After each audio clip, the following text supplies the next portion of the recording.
Hi, hello and welcome back to our channel, My Cooking Stories. അപ്പോൾ ഇന്ന് വീണ്ടും ചെറിയൊരു വ്ളോഗായിട്ടാണ് ഞാൻ വന്നിട്ടുള്ളത്. അപ്പോൾ ഇവിടെ ഫ്രണ്ട്സ് ഞങ്ങളെല്ലാവരും കൂടി ഓണത്തിന് ചെറിയൊരു ഗെറ്റ് ടുഗദർ പോലെ ഉണ്ടായിരുന്നു. അപ്പോൾ അതിൻ്റെ കുറച്ച് വിശേഷങ്ങളും കൂടാതെ ഇൻസ്റ്റൻ്റ് ആയിട്ട് ഉണ്ടാക്കാൻ പറ്റുന്ന ഒരു പാലടയുടെ റെസിപ്പിയും കൂടി ഇൻക്ലൂഡ് ചെയ്തൊരു വ്ളോഗാണിന്ന്.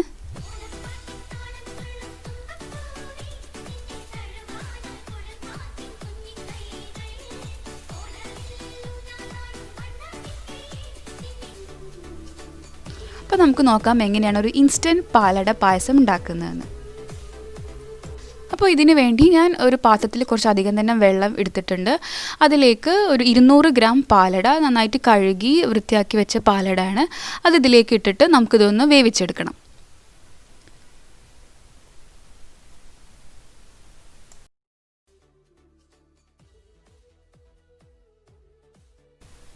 അപ്പോൾ ഇതൊരു 5 മിനിറ്റ് ഇതുപോലെ നന്നായി തിളച്ച് കഴിയുമ്പോഴത്തേക്കും ഈ പാലടയൊക്കെ അത്യാവശ്യം കുക്കായിട്ട് വന്നിട്ടുണ്ടാവും. നല്ല സോഫ്റ്റ് ആയിരിക്കും ഈ ഒരു അട ഇരിക്കുന്നത്. ഇനി നമുക്കിതൊരു സ്ട്രെയിനറിലേക്ക് മാറ്റി കുറച്ചധികം തന്നെ തണുത്ത വെള്ളം ഒഴിച്ചിട്ട് നമുക്ക് മാറ്റി വെക്കാം. ഇനി ഞാനൊരു വലിയ കുക്കർ എടുത്തിട്ടുണ്ട്. അതിലേക്ക് 3 ലിറ്റർ പാൽ ഒഴിച്ചു കൊടുക്കാം.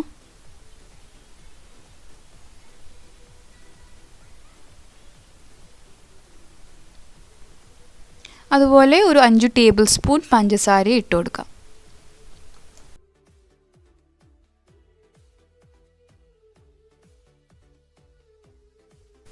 ഇനി ഇത് നന്നായിട്ടൊന്ന് ഇളക്കി കൊടുക്കണം.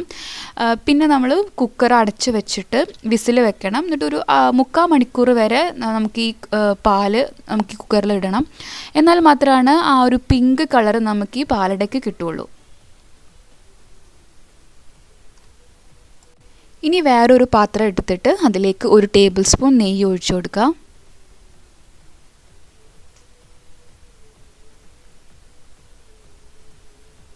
ഇനി ഇതിലേക്ക് നമ്മൾ നേരത്തെ വേവിച്ച് വെച്ച അട ഇട്ട് കൊടുത്തിട്ട് ഒന്ന് റോസ്റ്റ് ചെയ്തെടുക്കാം.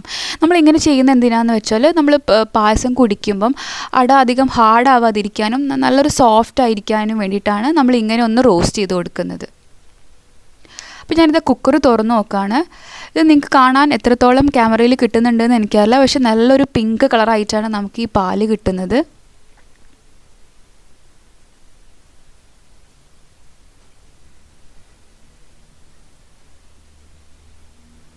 ഇനി നമുക്കൊരു അരിപ്പ വെച്ചിട്ട് ആദ്യം കുറച്ച് പാൽ ഒഴിച്ചിട്ട് ഈ അട ഒന്ന് മിക്സ് ചെയ്ത് കൊടുക്കാം.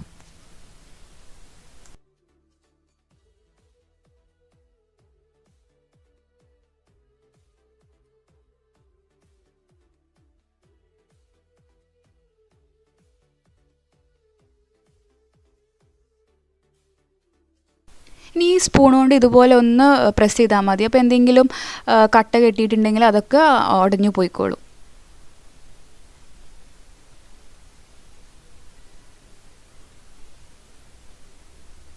ഇനി നമുക്ക് ബാക്കി പാലും കൂടി ഇതിലേക്ക് ഒഴിച്ചു കൊടുക്കാം.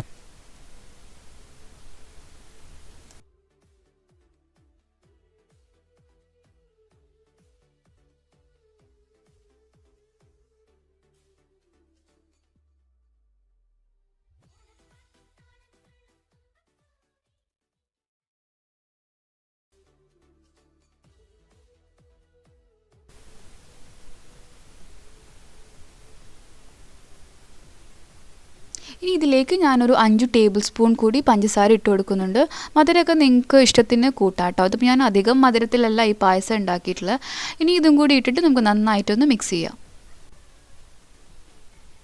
ഇനി ഇതിലേക്ക് കുറച്ച് ഏലക്കാപ്പൊടി ഇടുന്നുണ്ട്. ഇത് ഓപ്ഷണലാണ്. അതിൻ്റെ മണം ഇഷ്ടമാണെങ്കിൽ മാത്രം ഇട്ടാൽ മതി.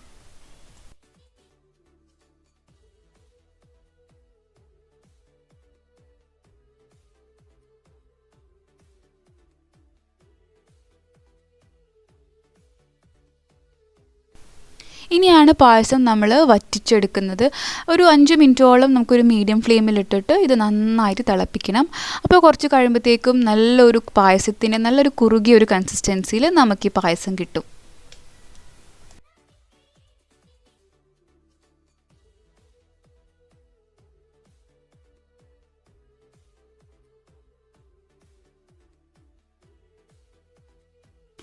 അപ്പോൾ നമുക്ക് ഇൻസ്റ്റൻ്റ് ആയിട്ട് ഉണ്ടാക്കാൻ പറ്റിയ പാലട ഇവിടെ റെഡി ആയിട്ടുണ്ട്. നിങ്ങളെല്ലാവരും ഒന്ന് ട്രൈ നോക്കുക, വളരെ എളുപ്പമല്ലേ. അതുകൂടാതെ ഞാൻ കഴിഞ്ഞ ദിവസം അപ്ലോഡ് ചെയ്ത ഒരു അരിപ്പായസത്തിൻ്റെ വീഡിയോ ഉണ്ട്. നിങ്ങളത് കണ്ടിട്ടില്ലെങ്കിൽ ഒന്ന് കണ്ടു നോക്കുക, ഞാൻ കാർട്ടിൽ കൊടുക്കാം. അതും ഇതുപോലെ തന്നെ വളരെ പെട്ടെന്ന് ഉണ്ടാക്കാൻ പറ്റിയ ഒരു പായസമാണ്.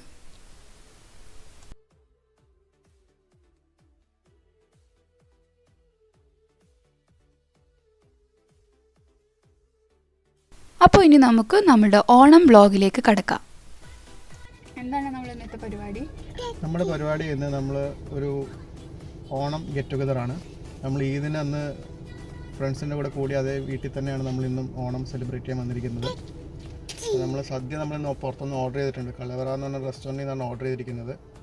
അപ്പോൾ അത് മേടിച്ചിട്ട് വേണം അവരുടെ വീട്ടിലോട്ട് ചെല്ലാനായിട്ട്. 11:30 ആയി.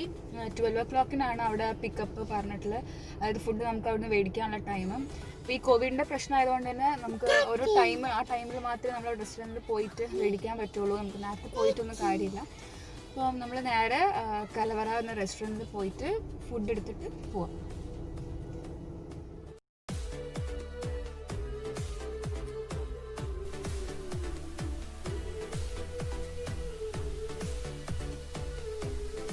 അപ്പോൾ നമ്മൾ കലവറ എന്ന് പറഞ്ഞൊരു ഇന്ത്യൻ റെസ്റ്റോറൻറ്റിൽ എത്തിയിട്ടുണ്ട്.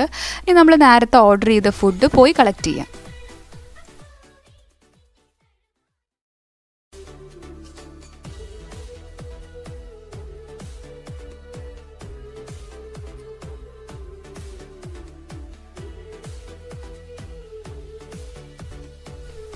അപ്പോൾ നമ്മൾ ഫ്രണ്ടിൻ്റെ വീട്ടിലെത്തിയിട്ടുണ്ട്.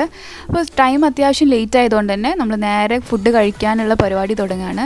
ഇലയൊക്കെ വിരിക്കുന്നുണ്ട്. ഇത് നിങ്ങൾക്ക് കാണാം, പ്ലാസ്റ്റിക് ഇലയാണ്, കാരണം മറ്റേത് ഇവിടെ തീരെ അവൈലബിൾ അല്ല. അപ്പോൾ ഞങ്ങൾ ഓർഡർ ചെയ്തത് 2 ഫാമിലി പാക്കായിരുന്നു. അതായത് ഒരു ഫാമിലി പാക്കിൽ 4 പേർക്ക് കഴിക്കാവുന്ന ഒരു ക്വാണ്ടിറ്റിയാണ് ഒരു സദ്യയിൽ ഉണ്ടാവുന്നത്. $85 ഒരു പാക്കിന് റേറ്റ് വരുന്നത്. ഇത് അത്യാവശ്യം നല്ല ടേസ്റ്റി ആയിട്ടുള്ള കറികളായിരുന്നു. 18 തരം കറികളായിരുന്നു ഈ ഒരു സദ്യയിൽ ഞങ്ങൾക്ക് കിട്ടിയത്. അതിൽ 2 പായസം കൂടി ഇൻക്ലൂഡ് ചെയ്തിട്ടുണ്ടായിരുന്നു. ഇവിടെ ശരിക്കും ഒരുപാട് അസോസിയേഷൻസ് ഉണ്ട്. നമ്മുടെ മലയാളി അസോസിയേഷൻ, അതുപോലെ സ്റ്റുഡൻസിൻ്റെ അസോസിയേഷൻ. അപ്പം അതുകൊണ്ട് തന്നെ കഴിഞ്ഞ വർഷത്തെ ഒരു ഓണം സെലിബ്രേഷൻ എന്ന് പറഞ്ഞാൽ നല്ല അടിപൊളി ഒരു ഫംഗ്ഷൻ ആയിരുന്നു. ശരിക്കും ഒരു 1 month നീണ്ടു നിന്ന സെലിബ്രേഷൻ ആയിരുന്നു പല അസോസിയേഷനും ഉണ്ടായിരുന്നത്. പക്ഷേ ഇപ്രാവശ്യം നമുക്ക് എല്ലാവർക്കും അറിയാം, എല്ലായിടത്തും വളരെ ഒരു എന്താ പറയുക ഡിഫറെൻ്റ് ആയിട്ടാണ് ഈ ഒരു ഓണം സെലിബ്രേഷൻ നമുക്ക് എല്ലായിടത്തും നടക്കുന്നത്. ഇപ്പോൾ ഈ കോവിഡിൻ്റെ പ്രശ്നമുള്ളതുകൊണ്ട് തന്നെ ഈ റെസ്റ്റോറൻറ്റിലൊക്കെ പോയിട്ട് ഡൈനിങ് കുറവാണ്. അപ്പോൾ അതുകൊണ്ടാണ് ഞങ്ങൾ ഇങ്ങനെ ഒരു ടേക്ക് അവേ ചെയ്യാം, എന്നിട്ട് നമുക്ക് പറ്റുന്ന രീതിയിൽ നമ്മളെല്ലാവരും കൂടി സെലിബ്രേറ്റ് ചെയ്യാമെന്ന് വിചാരിച്ചത്.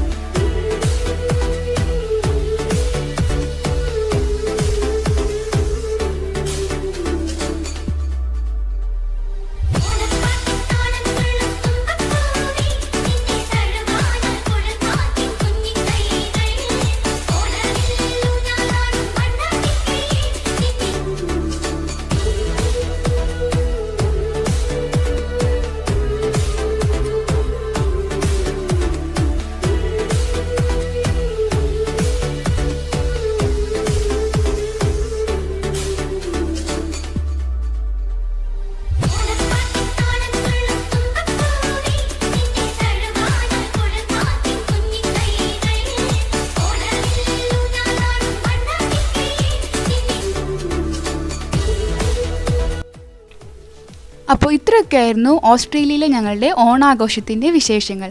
നിങ്ങൾക്ക് എല്ലാവർക്കും ഈ ഒരു വ്ളോഗ് ഇഷ്ടപ്പെട്ടു എന്ന് വിചാരിക്കുന്നു. ഇഷ്ടമായാൽ ലൈക്ക് ചെയ്യാനും ഷെയർ ചെയ്യാനും കമൻറ്റ് ചെയ്യാനും മറക്കരുത്. അതുപോലെ ചാനൽ ഒന്ന് സബ്സ്ക്രൈബ് ചെയ്യുക. അപ്പോൾ അടുത്ത നല്ലൊരു റെസിപ്പിയോ വ്ളോഗോ ആയിട്ട് കാണുന്നത് വരെ താങ്ക് യു.